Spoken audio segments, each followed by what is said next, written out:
I would I would contend that the Nazem Kadri comment underneath the TSN Instagram post of the orientation camp rosters was the most interesting thing that's happened all summer, because clearly he wanted to be invited to that Team Canada camp and wasn't.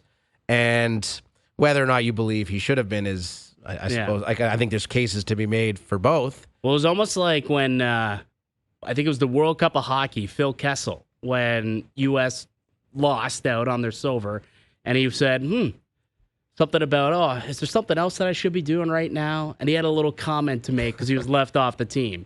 And that was kind of, that was a funny little comment to me. That's what it reminded me of when I saw Kadri do that. But Kadri had a nice season last year, I'll say that. I think he had a career-high 35 goals.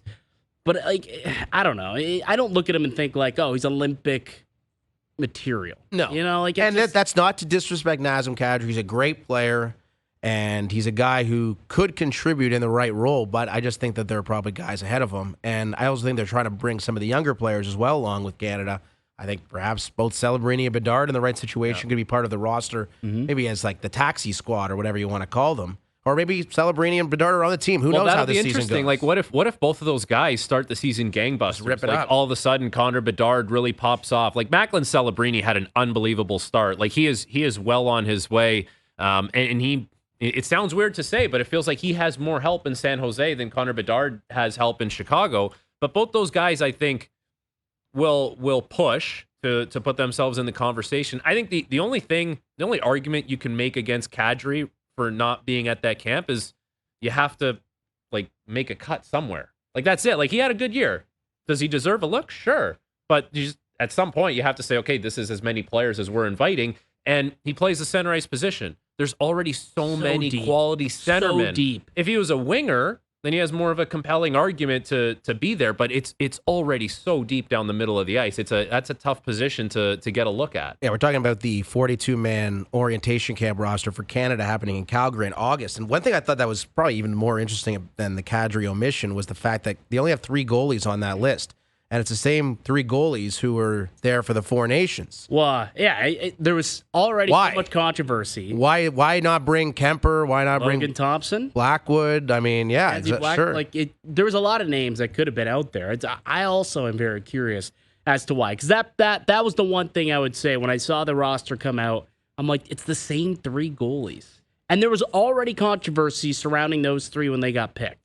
So Binnington, absolutely. I think what he did at the 4 Nations 100% earns an opportunity to be the starting goaltender for Team Canada at the Olympics. So he's a guy there. But it's not even that they invited the same other guys, Aiden Hill and Sam Montembeault, but bring in a couple other guys. Get a look at Kemper. Get a look at Logan Thompson, who was in contention as one of the better goaltenders of last year. I just don't understand why they're so set in their ways on these 3 goalies and not could even take a look at anyone else in a camp. You know what I think it is, Al's brother? It's not even that you have to look at how they play at the camp. You'll watch them play throughout the season. You'll have a good read on them. It's more, don't you just kind of want to see what they're like around the room, see what they're all about. But at the same time, there's coaches on the staff that know Logan Thompson. He's not invited. So maybe they're just kind of saying, we like our 3 guys. And we know who's out there, and we're just choosing to go down the path of the same 3 guys, and that's our preference. That, I don't know. I feel like after the team was picked and they won, there was a lot of conversation around, well, why would Logan Thompson absolutely deserve to be there? Okay, sure. They clearly don't see it that way. They had a chance to say, yeah, we should have had him there the first time, and they're not doing that. So they must really be doubling down on what they believe. Yeah, you win. There's not a lot of answering that you have to do realistically. Yeah, that's true. It's like the Costanza, 6 games. We won the World Series last year. Yeah, 6 games. We talked so much about the 3rd goaltender for Canada. I know. I did know he even play? Did Montembeault get a start? No, he didn't get a start. But I understand the reason why we talked about the 3rd goaltender, because it was kind of the thought was it's very much up for grabs from the public perception, right? There's no Hellebuck or there's no, I don't know, UC Soros, right? There's no just that number 1 stud guy.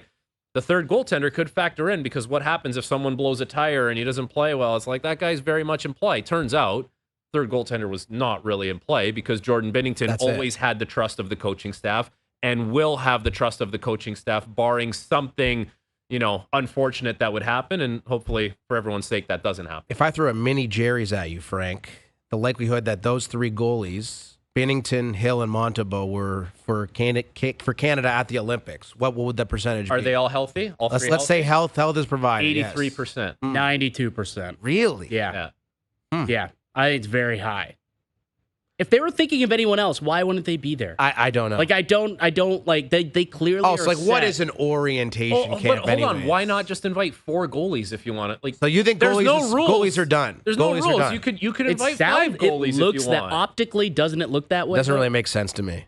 Why, But optically, why not? doesn't it look that Well, way? I mean, why But wouldn't those you are invite 3 somebody goalies. else? We don't even need to bring anyone else. We know who we want. We want them to get the reps. Those are our guys. And Binnington's starting.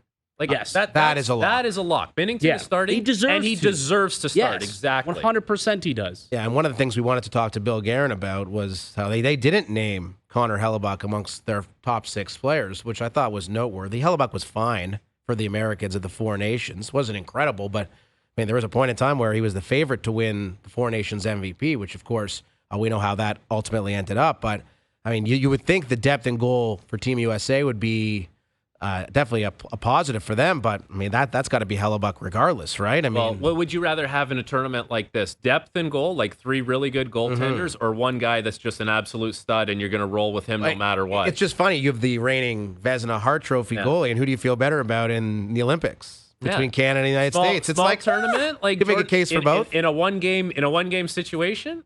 I'm probably looking at Binnington, but which is crazy. That but series, I understand it. That series was so crazy. The St. Louis Winnipeg series, where Hellebuck goes on the road, he gets lit up, and then they finally win at home. It was so dramatic, especially in that game set. Like that was crazy, man. Didn't they score with like 0.7 seconds left? To like take it to like OT less than 3 seconds. Perfetti scores. They go to OT, and Hellebuck let in 2 early in that game 7.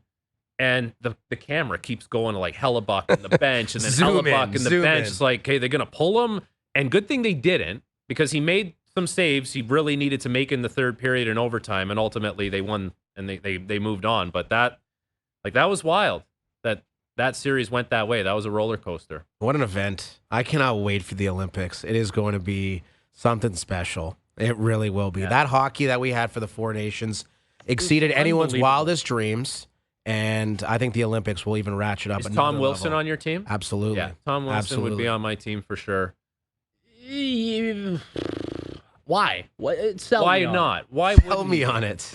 That was the game we played before the show began with Doogie. Sell me on this. Okay, guy. outside of the fact that he's big and strong and physical and scores and a force, exactly. He can score. He can play up and down your lineup. He plays with top players in Washington, but you can put him on the 4th line. Was and he he's gonna hurt buzz at the around. Four Nations? Or was he? He wasn't on the team. Right. So why would he be on the Olympic roster? Like, that's what I mean. Like, there was an oversight. He's at the camp. That's why. Yeah. And he's going to show out. We saw him at the He's at the Smile camp. Zone Tavares is at the camp golf tournament. You think Tavares has a shot? Not as much as Tom Wilson. Yeah. Not as I much would as Tom agree. Wilson. If I was handicapping it, I would give him a That is like, but there's more room for on the wing. There's more room. Well, I would also say there's more room on the team as a whole because the rosters are larger for the Olympic Games than they were for the Four Nations. You can bring more guys. Remember the whole fiasco with Thomas Harley coming in and the injury questions about Cale Makar, and we're trying to figure out who's going to play here. Dude, how about with the United States team? They were saying Quinn Hughes is coming. Yeah. Quinn Hughes ain't coming. No. Yeah, all of a sudden he was in Vancouver still yeah. skating. It's like, I don't think he's there. Yeah, but if you're giving up some of your summer to go to Calgary, no disrespect to the fine province of Alberta, that's probably quite, you're in Muskoka. You're like, all right, I'm hanging out here. Time to head to Calgary to skate for 3 days. Dude, you're going. The Olympic team calls you to go. You're going no matter what. And remember, Tavares, I think, tore his ACL in 2014, if I'm not mistaken. Was that an ACL? Yeah, that was an ACL, maybe an MCL. Hurt his knee for sure.